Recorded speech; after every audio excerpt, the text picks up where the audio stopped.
तो कैसे हैं आप सब। आशा करता हूँ अच्छे होंगे। मैं पुष्पिंदर सिंह स्वागत करता हूँ आप सभी का अपना टारगेट यूट्यूब चैनल पर। दोस्तों आज के इस वीडियो में हम क्लास 10th सब्जेक्ट मैथ्स के चैप्टर नंबर 11 वृत्तों से संबंधित क्षेत्रफल के सभी मोस्ट इंपोर्टेंट फार्मूला आज के इस वीडियो में डिस्कस करने वाले हैं। दोस्तों इससे पहले मैंने चैप्टर 1 से लेकर चैप्टर 10 तक के सभी मोस्ट इंपोर्टेंट फार्मूला की वीडियो बना दी है। दोस्तों अगर आप चाहते हैं उन वीडियो को देखना तो आपको प्लेलिस्ट का लिंक इस वीडियो के डिस्क्रिप्शन में मिलेगा। दोस्तों जब आप बोर्ड एग्जाम में क्वेश्चंस करेंगे तो आपको इन फार्मूला से बहुत मदद मिलेगी और आप एक एक क्वेश्चंस बड़ी ही आसानी से कर पाएंगे दोस्तों, जिसके कारण आपके बोर्ड एग्जाम में बहुत ही अच्छे मार्क्स आएंगे। दोस्तों अगर आप चाहते हैं बोर्ड एग्जाम में अच्छे मार्क्स लाना तो आप इस वीडियो को एकदम शुरू से लेकर लास्ट तक जरूर देखिए। दोस्तों यह तो आपको पता ही होगा कि क्लास 10th सब्जेक्ट मैथ्स में 20 बहुविकल्पीय प्रश्न आते हैं। दोस्तों अगर आप चाहते हैं उन सभी को हल करना तो आपको फार्मूला पता होना बहुत ज़रूरी है। दोस्तों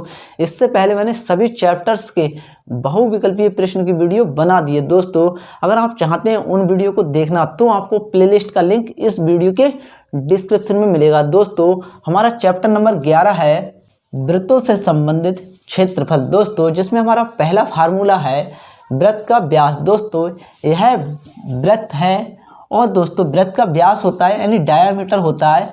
इस पॉइंट से इस पॉइंट तक की दूरी को हम वृत्त का व्यास कहते हैं। दोस्तों d बराबर होता है 2r। अगर दोस्तों हम वृत्त की त्रिज्या निकालें तब होगी r बराबर ये 2 मल्टीप्लाई में इधर डिवाइड में चलेगा d/2। और दोस्तों वृत्त का क्षेत्रफल होता है, इस पूरे वृत्त का जो क्षेत्रफल होता है वो होता है πr²। और दोस्तों वृत्त की परिधि होती है 2πr। दोस्तों अर्धवृत्त की परिधि होती है πr। अर्धवृत्त का क्षेत्रफल होता है πr²/2। अर्धवृत्त का परिमाप होता है दोस्तों πr + 2r। और दोस्तों वृत्त का चतुर्थांश का क्षेत्रफल होता है πr²/4। दोस्तों इस फार्मूला पर लास्ट ईयर एक क्वेश्चन आया था और उसमें पूछा था कि वृत्त का चतुर्थांश का क्षेत्रफल ज्ञात कीजिए। दोस्तों हमारा अगला फार्मूला है वृत्त का चतुर्थांश की परिधि πr/2 + 2r। दोस्तों हमारा अगला फार्मूला है वृत्त का चतुर्थांश का परिमाप होता है 1/2 × πr + 2r। दोस्तों वृत्त का वलय या रिंग का क्षेत्रफल। दोस्तों यह एक रिंग है, यह वलय है। दोस्तों इस पॉइंट से बड़े वाले रेडियस तक की दूरी को हम R से और इस पॉइंट से इस तक की दूरी को हम R कहते हैं। दोस्तों तब क्या होगा, वृत्त का वलय या रिंग का क्षेत्रफल होगा दोस्तों इस पॉइंट से इस बड़े वाले वृत्त का क्षेत्रफल माइनस छोटे वाले वृत्त का क्षेत्रफल πr²। दोस्तों यह हमारे महत्वपूर्ण फार्मूला थे दोस्तों जो क्वेश्चंस में यूज होते हैं। दोस्तों लास्ट ईयर अभी मैंने आपको बताया था कि इस फार्मूला पर क्वेश्चन MCQ यानी बहुविकल्पीय प्रश्न में आया था। दोस्तों तब तक आप इन क्वेश्चंस को नोट कीजिए, मैं अगला फार्मूला लिखता हूं। दोस्तों हमारा फार्मूला नंबर 11 है एक चक्कर में पहिए द्वारा तय की गई दूरी बराबर होगी पहिए की परिधि। दोस्तों फार्मूला नंबर हमारा 12 है किसी निश्चित दूरी को तय करने में पहिए के चक्रों की संख्या बराबर होती है पहिए द्वारा चली गई दूरी अपॉन पहियों की परिधि। दोस्तों आप तब तक इन फार्मूला को नोट कीजिए, मैं अगला फार्मूला लिखता हूं। दोस्तों हमारा अगला फार्मूला है वृत्त के त्रिज्यखंड का क्षेत्रफल। दोस्तों area of sector of a circle. दोस्तों हमारा फार्मूला नंबर 1 है लघु त्रिज्यखंड का क्षेत्रफल बराबर होता है θ/360 × πr²। दोस्तों कभी कभी हमें क्वेश्चंस में इस टाइप से पूछा जाता है कि त्रिज्यखंड का क्षेत्रफल ज्ञात कीजिए, तो दोस्तों हमें लघु त्रिज्यखंड का क्षेत्रफल ही निकालना है जो होता है θ/360 × πr²। दोस्तों हमें r की वैल्यू दी होगी और थीटा दिया होगा तब हम त्रिज्यखंड का क्षेत्रफल ज्ञात कर सकते हैं। दोस्तों हमारा अगला फार्मूला है लघु त्रिज्यखंड की लंबाई L बराबर होती है दोस्तों θ/360 × 2πr। दोस्तों यह जो दोनों फार्मूला है यह बहुत ही ज़्यादा इम्पोर्टेंट है, इन पर क्वेश्चंस हर साल बनते हैं। दोस्तों हमारा फार्मूला नंबर 3, दीर्घ त्रिज्य खंड का क्षेत्रफल जो होता है दोस्तों 360 minus theta upon 360 into pi R square. दोस्तों हमारा अगला फार्मूला है दीर्घ त्रिज्य खंड की लंबाई 360 minus theta upon 360 into 2 pi R. दोस्तों आप इन चारों फार्मूला को याद कैसे रखेंगे, देखिए दोस्तों आप केवल यह दो फार्मूला याद रखें। दोस्तों इसमें केवल कुछ नहीं है, अगर दोस्तों लंबाई पूछे तो 360 में से थीटा घटाना है, ऐसे ही 360 में से थीटा घटाना है। दोस्तों अगर क्षेत्रफल पूछेगा तब आपको पाई आर स्क्वायर रखना है, अगर दोस्तों लंबाई पूछे तो आपको 2 पाई आर रखनी है। दोस्तों हमारा अगला फार्मूला है चाप की लंबाई के रूप में त्रिज्य खंड का क्षेत्रफल बराबर होता है 1/2 इंटू एल आर। दोस्तों त्रिज्य खंड का क्षेत्रफल हमने यह रख दिया यहाँ पर, तब हुआ theta upon pi R square upon 360।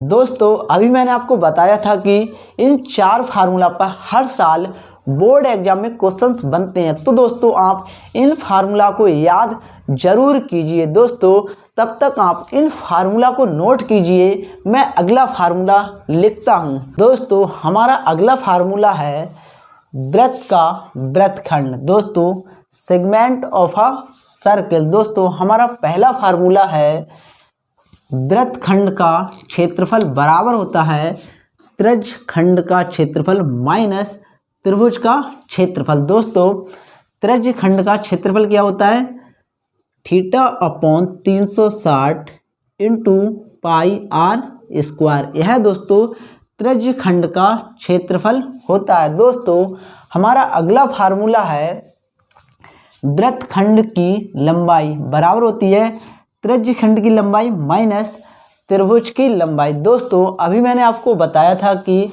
त्रिज्य खंड की लंबाई, दोस्तों त्रिज्य खंड की लंबाई कितनी होती है theta upon 360 into 2 pi R. दोस्तों आप एक पॉइंट नोट कीजिए कि लंबाई को हम परिधि भी कहते हैं। दोस्तों तब तक आप इन फार्मूला को नोट कीजिए, मैं अगला फार्मूला लिखता हूं। दोस्तों यह बात और ध्यान रखिए कि इस वाले क्षेत्रफल को हम लघु त्रिज्यखंड कहते हैं और इस वाले क्षेत्रफल को हम दीर्घ त्रिज्यखंड कहते हैं, और यह हमारा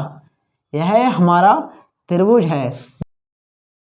दोस्तों यह हमारे कुछ महत्वपूर्ण पॉइंट है। दोस्तों पॉइंट नंबर 1 है लघु त्रिज्यखंड का कोण 180 से छोटा और दीर्घ त्रिज्यखंड का कोण 180 से बड़ा होता है। दोस्तों पॉइंट नंबर 2 है वृत्तों के लघु और दीर्घ त्रिज्यखंडों के चापों का योगफल वृत्त की परिधि के बराबर होता है। दोस्तों हमारा थर्ड पॉइंट है वृत्त के लघु और दीर्घ त्रिज्यखंडों के क्षेत्रफलों का योगफल वृत्तों के क्षेत्रफल के बराबर होता है। दोस्तों तब तक आप इन 3 पॉइंट को नोट कीजिए, मैं अगला पॉइंट लिखता हूं। दोस्तों यह हमारे कुछ महत्वपूर्ण फार्मूला है। दोस्तों हमारा जिसमें पहला फार्मूला है समबाहु त्रिभुज का क्षेत्रफल होता है दोस्तों √3/4 इंटू ए स्क्वायर। दोस्तों